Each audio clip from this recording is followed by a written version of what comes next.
Hi hello students, welcome to our channel. ఈరోజు వీడియోలో మనం intermediate first year chapter 2 relations and functions ఈ చాప్టర్లో ఉన్న exercise 2D question number 7, 8 and 9 గురించి నేర్చుకుంటున్నాం. మీకు ఈ చాప్టర్లో ఉన్న all exercises videos, example videos and ఈ చాప్టర్ ఇంట్రడక్షన్ వీడియో ఈ వీడియో లాస్ట్లో మీకు ప్లేలిస్ట్ డిస్ప్లే అవుతుంది, చెక్ చేసుకోవచ్చు. సో క్వశ్చన్ నెంబర్ 7 చూడండి. Let A equal to 1, 2, 3, 4, B equal to 1, 5, 9, 11, 15 and 16 and F equal to 1, 5, 2, 9, 3, 1, 4, 5, 2, 11 are the following true. F is a relation from A to B. F అనేది ఒక relation అని చెప్తున్నారు A నుంచి Bకి. F is a function from A to B. So F అనేది function అవుతుందా అని అడిగారు.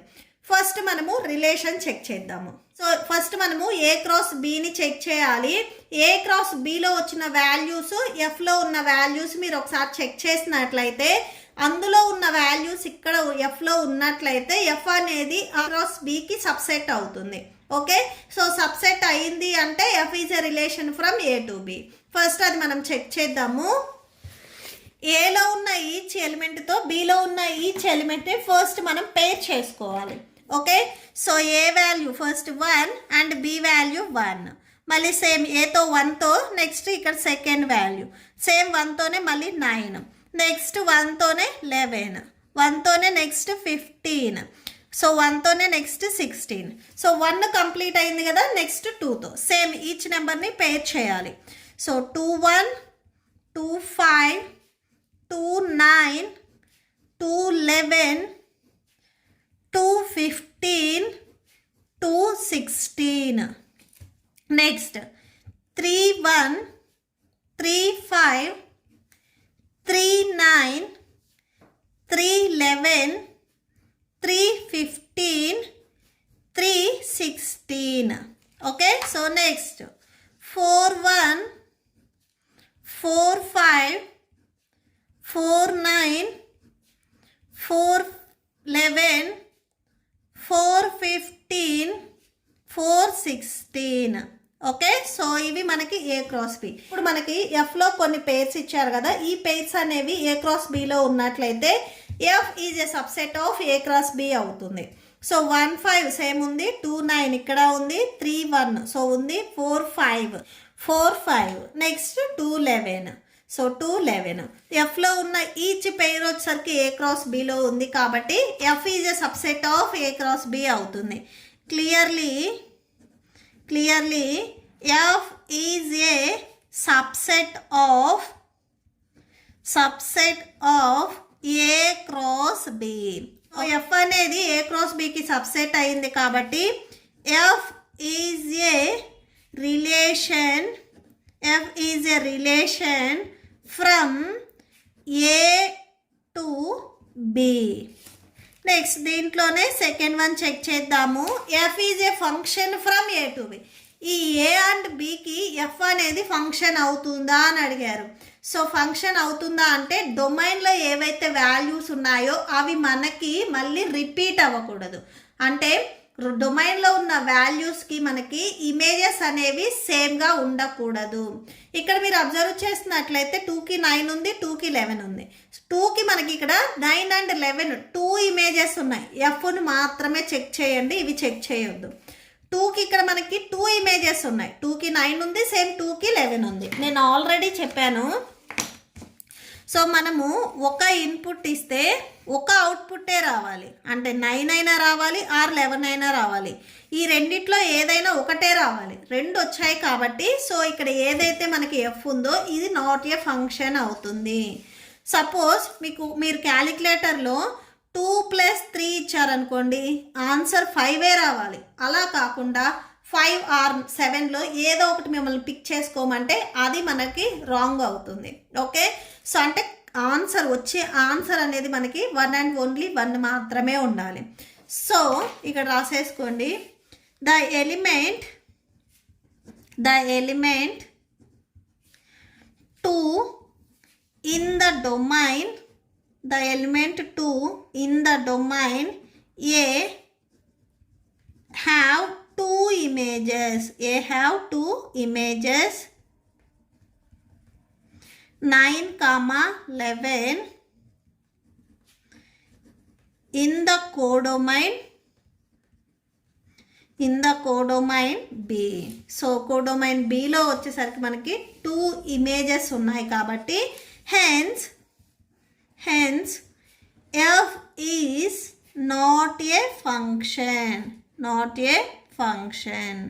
So f అనేది ఫంక్షన్ అవ్వదు. Okay, so that's it. Next question number 8 చూడండి. Let f be the subset of z cross z defined by f equal to set of ab a plus b such that a comma b belongs to z is a function from z to z. Justify your answer.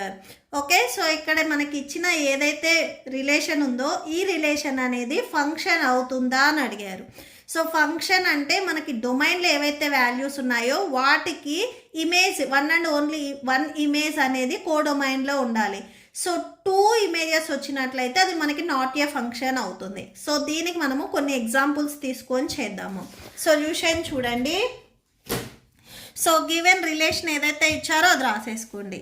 Let నేను ఏ వాల్యూని 2 తీసుకుంటున్నాను and B వాల్యూని 3 తీసుకుంటున్నాను. పాజిటివ్లో తీసుకుంటున్నాను. First ఏ value 2 B value 3 దీంట్లో check చేయండి. 2 3 వచ్చేసరికి మనకి Z means integers. So 2 and 3 మనకి ఇంటీజర్స్లోనే ఉన్నాయి.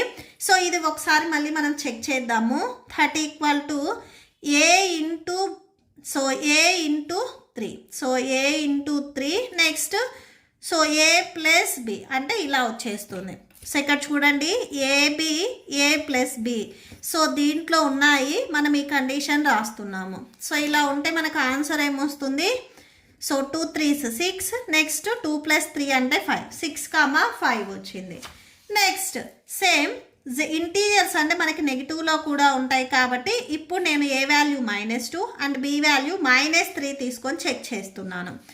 Same -2 into -3 next -2 plus into -3. Okay, so ఇక్కడ చూడండి condition A into B A plus B. A value -2 B value -3 A value -2 B value -3. So that equal to ఇవి మనం multiply చేస్తున్నాం. 2 3s 6 minus into minus plus. So +6 వస్తుంది. ఇక్కడ ఒకసారి check చేయండి. -2 plus into minus -2 -3 అంటే -5 వస్తుంది. Okay, so 6, -5. సో ఇక్కడ మనకి 2 ఆర్డర్డ్ పేర్స్ వచ్చాయి. ఈ 2 ఆర్డర్స్ పేర్లో మీరు అబ్జర్వ్ చేసినట్లయితే ఏలో వచ్చేసరికి మనకి 6 ఉంది, బిలో వచ్చేసరికి మనకి 5, -5 ఉన్నాయి. సో ఇవి 2 ఏ ఇవి B. A value 6 B value 5, -5. ఇది డొమైన్ అవుతుంది, ఇది కోడొమైన్ అవుతుంది. కోడొమైన్లో ఉన్న వాల్యూస్ని మనము ఇమేజెస్ అంటాము.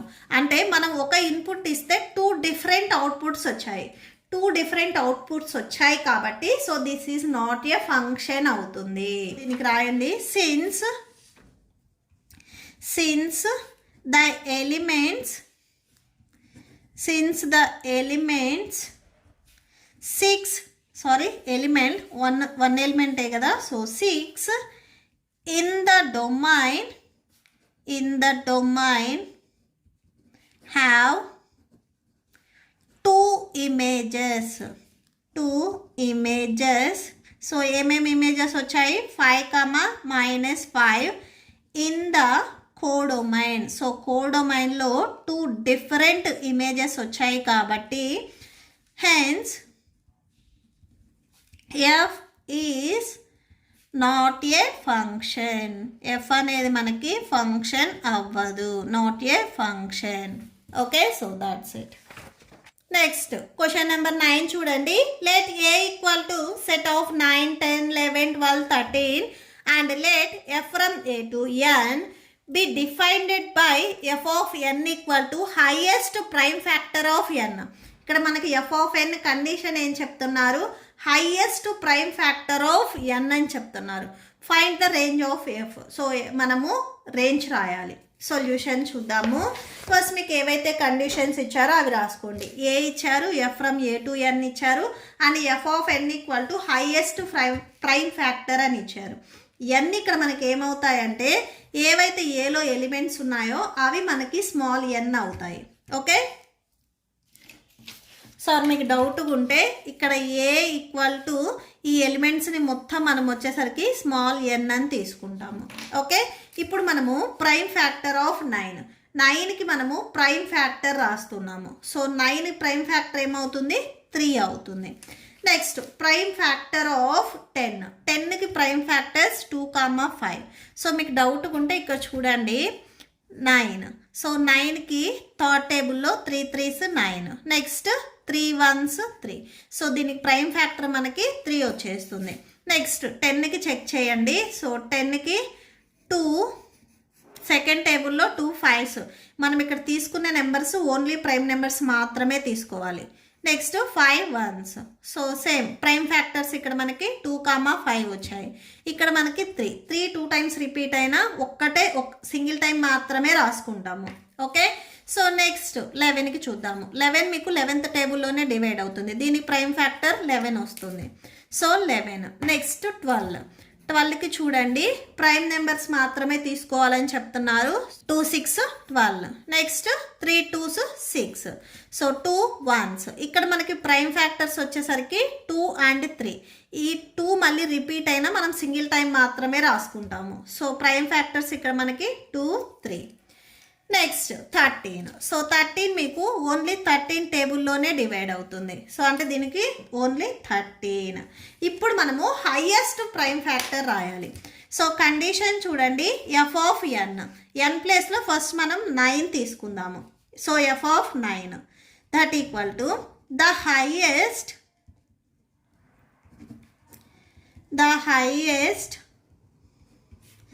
Prime factor the highest prime factor of 9. 9కి హైయెస్ట్ ప్రైమ్ ఫ్యాక్టర్ ఇక్కడ మనకు 1 and ఓన్లీ 1 ప్రైమ్ ఫ్యాక్టర్ ఉంది. సో 3నే. సో 2 ఉంటే మనం కంపేర్ చేసుకుంటాం. ఇక్కడ ఒక్కటే ఉంది. నెక్స్ట్ సెకండ్ చూడండి, F of next number 10. Same the highest prime factor of 10. So 10కి హైయెస్ట్ ప్రైమ్ ఫ్యాక్టర్. 2 and 5లో మనకి రెండిట్లో హైయెస్ట్ నెంబర్ ఏంటిది 5. సో ఇది మాత్రమే రాసుకుంటాం. 1 ఉంటే సింగిల్దే రాసుకుంటాము. 2 ఉంటే కంపేర్ చేసుకొని ఏది హైయెస్ట్ అయితే అది రాసుకుంటాము. Next F of 11. The highest prime factor of, so ఇక్కడ 11కి మనకి 1 and ఓన్లీ 1 నెంబర్ వచ్చింది, 11 అవుతుంది. Next F of 12. Same the highest prime factor of 12. So 12కి హైయెస్ట్ ప్రైమ్ ఫ్యాక్టర్. 2 and 3లో మనకి 3 హైయెస్ట్ కాబట్టి 3 రాసుకుంటాము. Next F of next number 13. So that equal to the highest prime factor